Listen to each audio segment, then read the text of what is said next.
Hello everyone, welcome to this channel again, and I hope you are all doing well. And about the impeachment of Governor Mwangaza Kawira of Meru County, as I had did my analysis previously, I said that she might not be impeached and she will retain her office. And I'm very happy that what I predicted has come to pass, and she is now the boss of Meru County. This is because of various reasons that I had highlighted, and we were still waiting upon the decision of the Senate and many other reasons and validation of the evidence, and so many procedures that were to be followed to be constitutional. And because we are waiting for the procedures of the Senate, it had set a tribunal of 11 senators who were investigating the impeachment of Governor Mwangaza Kawira. And the role of the tribunal committee was to investigate but not to impeach. This is because the tribunal committee had a role of investigating the process of impeachment of Governor Mwangaza Kawira by the MCS, whereby the procedures were to be investigated if they were constitutional, basing on the duration according to section 14 of the Constitution, whereby the stipulated time, if it was given a good time to be followed, at least a period of 14 days, and to follow if it was constitutional according to Article 181 of the Constitution on the impeachment process of 2018, and also the substantiality of the impeachment, or the justification or the validity of the impeachment. And according to what the Senate came up with, the findings, or according to the conclusion of the Senate, all these allegations that were filed against Governor Mwangaza Kawira of Meru County, they were not justified, and therefore the evidence could not be enough to impeach Governor Mwangaza Kawira. And this has brought a lot of questions to this impeachment process.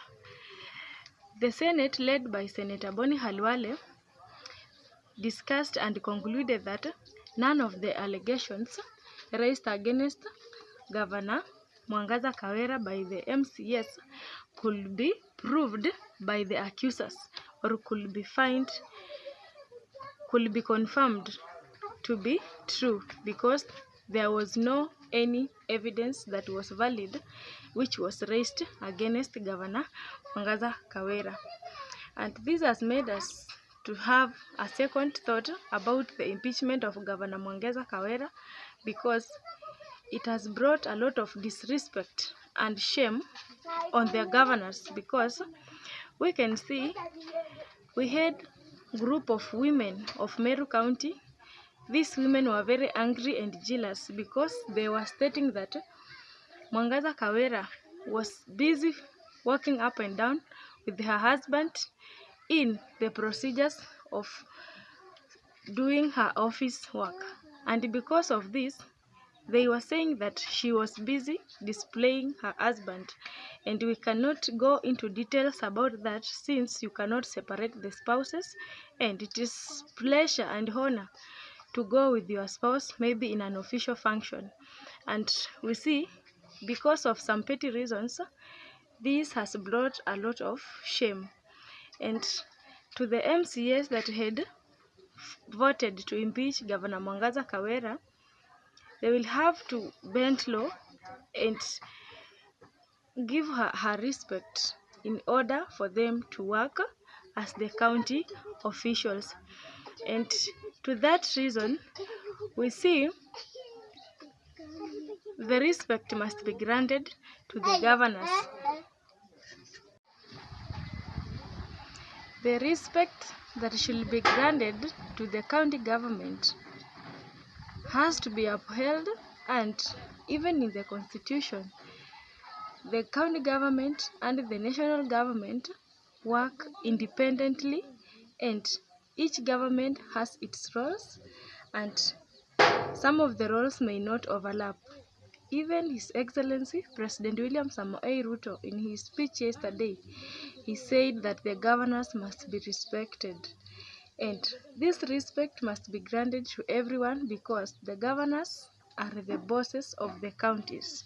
And if there will be no respect in these governments, in all the staffs, then the work cannot be done in these offices because it will be fight of every time and holding grudges which they are not necessary, and it will interfere with the serving of common mwananchi.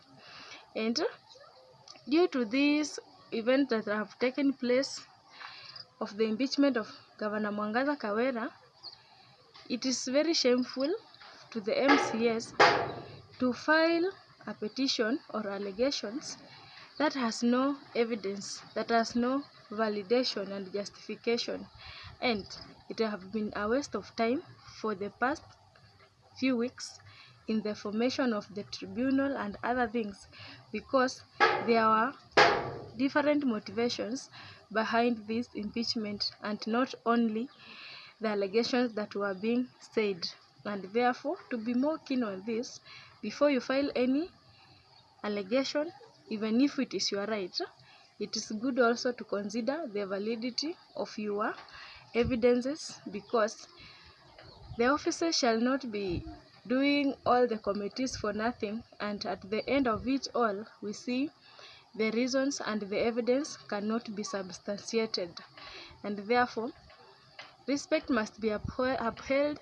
And right now, Governor Mwangaza Kawira is the boss of Meru County, and I'm sure even with these allegations that have not been proved, we can see it is also another stepping stone for her to be strong in her office, so that she can also sort the small issues or rectify the small errors that are in her office. And we are sure that she will work tirelessly for her to avoid another impeachment or any other thing like this. Otherwise, thank you for watching this video. Stay tuned and continue subscribing. Have a nice time.